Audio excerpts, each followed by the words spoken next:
Syndicate নিয়ে একটা report সম্প্রতি একটি গণমাধ্যম প্রকাশ করেছে এবং দোহা টেক নামে একটি কোম্পানি কিভাবে রেপিটেডলি আসলে সরকারি ইকুইপমেন্টস কেনার টেন্ডার পাচ্ছে সেটা নিয়ে যে রিপোর্ট, সেখানে একটাতে আপনার ভয়েস শোনা যাচ্ছে। আপনি তো অবশ্যই সেটা জানেন এবং খুবই ছোট্ট একটা ভয়েস যেখানে আপনি বলছেন যে এইখানে রিপোর্ট করার দরকার নেই, আপনি চলে যান, এবং সেটাকে অনেকে হুমকি হিসেবেই প্রচার করছেন যে আপনি সাংবাদিককে হুমকি দিয়েছেন এই সম্পর্কে কোনো রিপোর্ট না করার জন্য।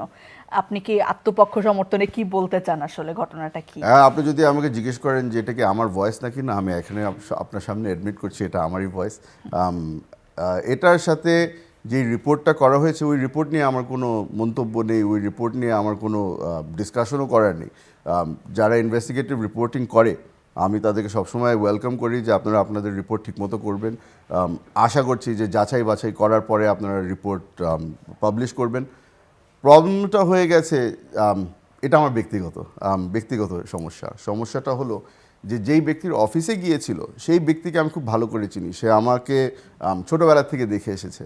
খালি সেটাই না, এমন একজন মানুষ যে আমার বিপদের সময়, আপনাদের হয়তো মনে আছে আমাদের বিরুদ্ধে বেশ কয়েকটা কেস দেওয়া হয়েছিল আওয়ামী লীগ সরকারের সময়।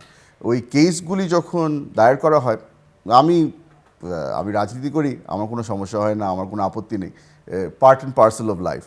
তবে আমার মায়ের বিরুদ্ধে একটা কেস দেওয়া হয়েছিল। আম্মার বিরুদ্ধে যখন ওয়ারেন্ট ইস্যু হয়ে যাচ্ছিল, তখন আমি ওনাদের কাছে গিয়ে সাহায্য চেয়েছিলাম যে আপনারা যদি কোনোভাবে আমাদেরকে একটু সাহায্য করেন।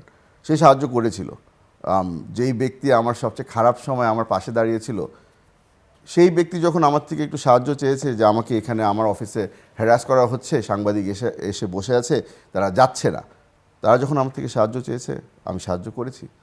আর আমাকে এটা বলতে আমি বাধ্য, যেই পরিবার থেকে এসেছি, কোনো ব্যক্তি যদি কোনো সময় আমার থেকে সাহায্য চায়, আমার যদি ওই পজিশন থাকে, আমার যদি ওই মনের মধ্যে যদি ওই সাহস থাকে যে আমি কোনো কিছু খারাপ করছি না, আমি নিশ্চয়ই সাহায্য করব।